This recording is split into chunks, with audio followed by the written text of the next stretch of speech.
In this video, I thought I'd do something a little bit different. Rather than some kind of scripted hand review, I thought I'd improvise a little bit more because I have this footage from a session I played on ACR a few days ago.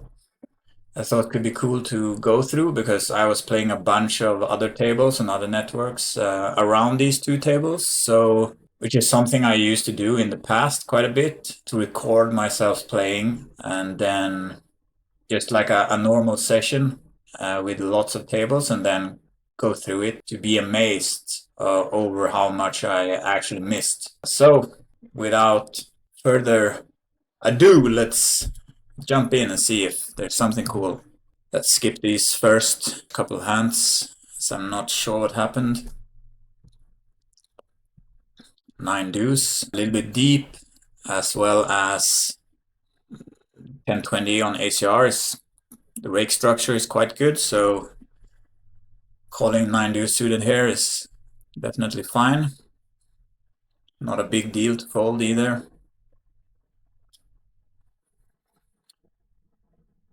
It's like I'm checking back, which is something I suspect is going to happen quite a bit, as it is a node I do like getting into in position against regulars. At this point, the 9 deuce, just looking to get showdown. Gonna beat a good amount of ace highs, king highs. Jack 4 suited with the backdoor flush draw, definitely calling flop. So he barrels turn for kind of a medium-ish sizing. This is a spot where I don't really like betting flop much, but if I do, like against a good reg, I'd probably go huge or check here, just check a ton and go big. So this kind of medium-ish sizing, not sure I like it much, but with a jack 4 here, it's kind of an easy fold, to be honest. We block some like jack 9, jack 10 type hands as well. So I haven't played much on ACR lately. I used to play a bunch back in like a few years back on ACR. I put in a lot of volume on ACR 1020 plus, all the way up to 40k NL even. But there's like in these couple of years that I've been gone from ACR, there's a lot of new guys, new regs. So I don't have too much history with these guys, and as soon as I sit down on the tables now, the last couple of days, like the seed scripts are just firing like crazy. Everyone wants a piece of me, which is, you know, fair enough. So we have the king 10 of diamonds. Looks like I called pre-flop. This is supposed to be mostly a 3-bet, but definitely fine to call. On the flop, again, I mentioned earlier, I like checking back. Like regs play flops pretty good nowadays. There's not too much to gain there. So whenever a hand is a mix, my curiosity over the last few years has taken me more into checking back lines, both as PFR but also as cold caller. Just by checking back the flop, the turn is already kind of a little bit more of the wild west still. So I like to take it there. Here on the turn with the king 10 of diamonds, I don't really get this bet. I'm not sure what it accomplishes. Like in simple terms, I'm not really getting called by too much worse, and I'm not getting like anything better to fold really, which is usually not the best spot to bet. I'd like checking back the king 10 of diamonds on the turn. If I do bet, I think here on the river, like I should probably follow up because I'm gonna get check called a lot by ace highs, which makes the king 10 here kind of just, it's not too good check back. Like, all right, so let's put it like this. I'm on the turn, this small bet, I suspect that some ace-x should start folding on the turn already. But in practice, I don't think that's the case. I think he will check call more ace highs than he's supposed to. So if I want to attack that, ace high overcall on the turn. I should probably like follow up and bomb this quite often. Again, I don't really like it, but I don't hate it. Looks like I'm sizing up. I'm kind of tempted at least.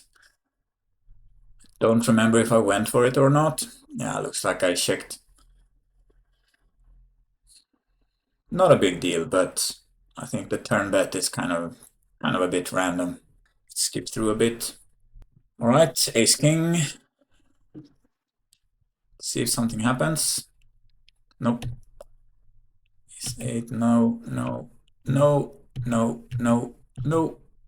King queen, okay.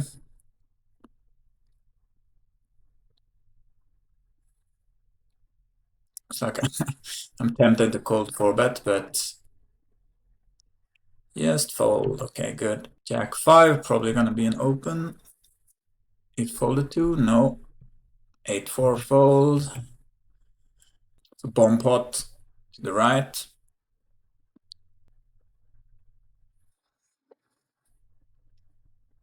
Right, king 4, offsuit. Got some showdown value, and it's a bomb pot, so we can call almost on any turn, so I kind of like checking. And here with the king 8, if he bets the flop, we can call or raise. Like both are kind of fine with the, especially with the king of hearts. On the turn again, we have like, we could start bombing or betting. Like I think it's gonna work out pretty good. But we can also check. We can take this to showdown.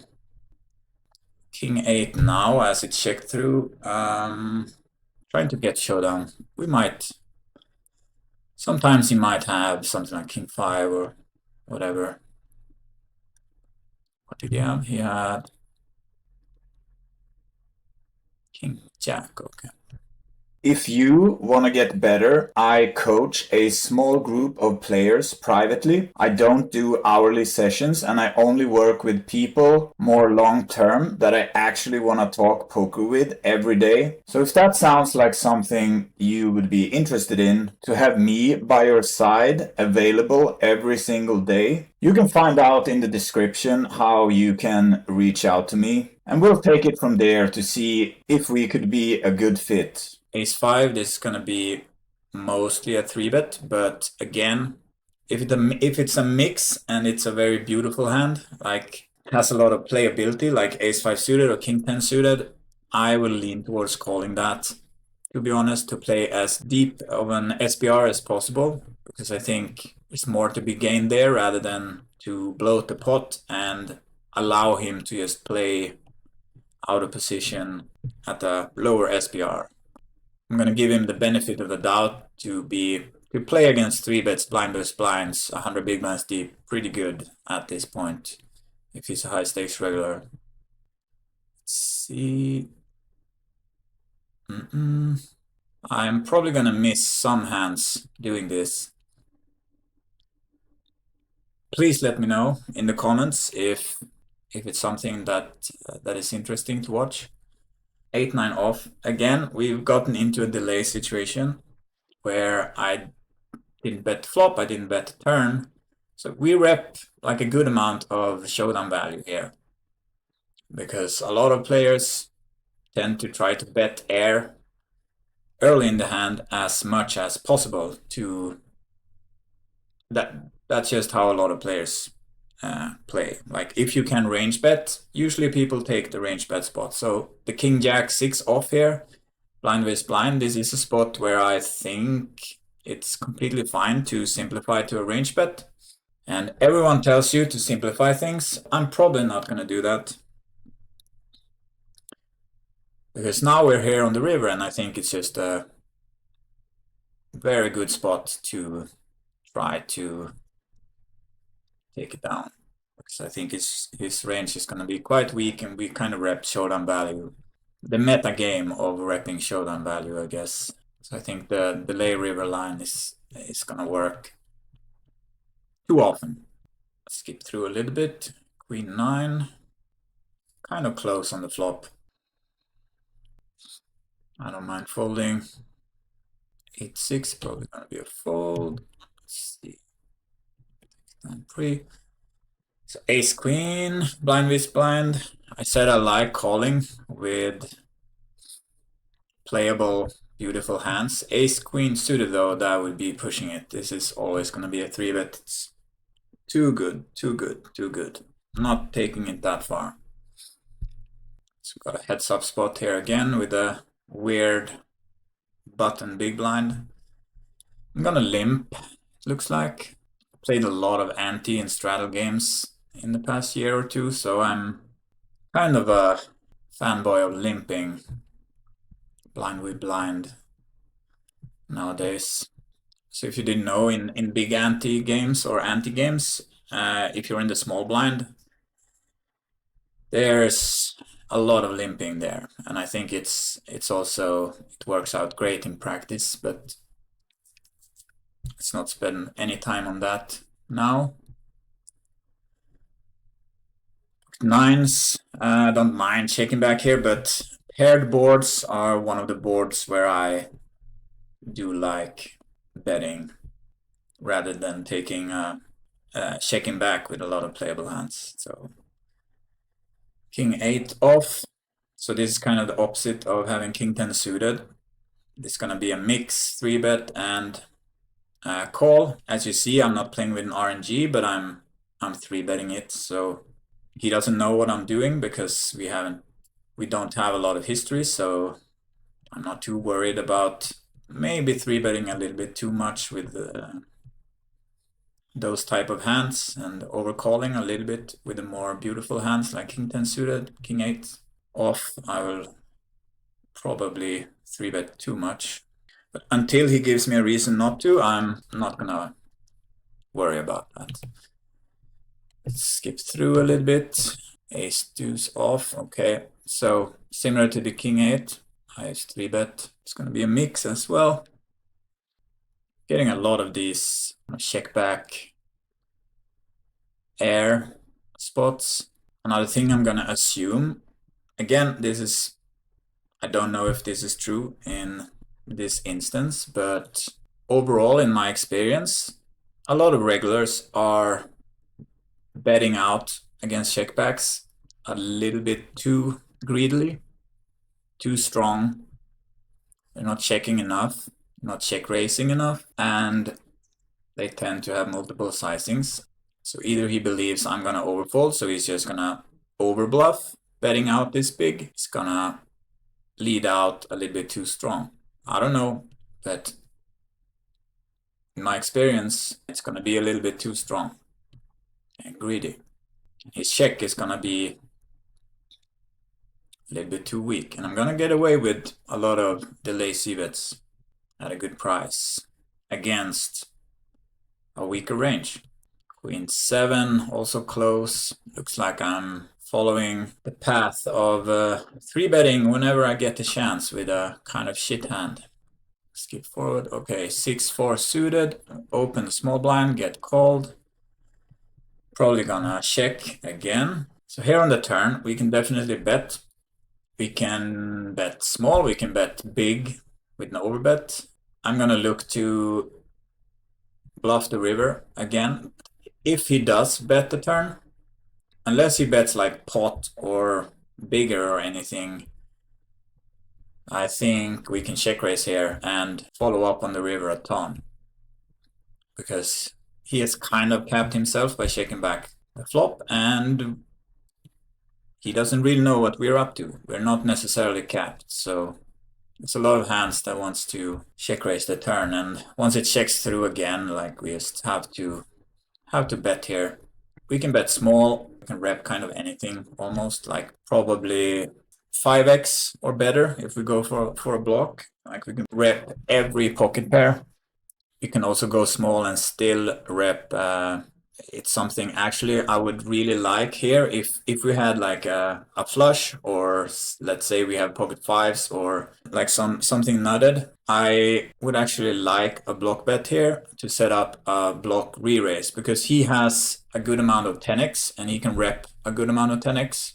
So I would expect him to raise here, be tempted to raise here, like just calling a block bet with pocket 10s here in a check or not pocket tens, with 10x here in a check down pot that is really weak. Like he kind of has to raise, so we're not losing much by going small with our top hands here, because he's gonna raise a 10x anyways and bluff raise, so we can kind of bet re-raise rather than just bet out big ourselves and just get called by the 10x, because we are not uncapped, but he's kind of capped. So at the same time, we can go thin for value and bet small here as well, kind of milk his king highest type hands, deuce x, etc.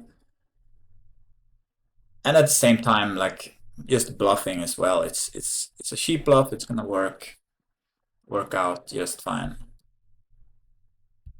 It's a spot I want to get into as often as possible, unless it's a clear punt not to bet earlier. Okay, so king jack here looks like I flatted in the small blind, which is also, whenever the rake is low, I don't mind calling small blind.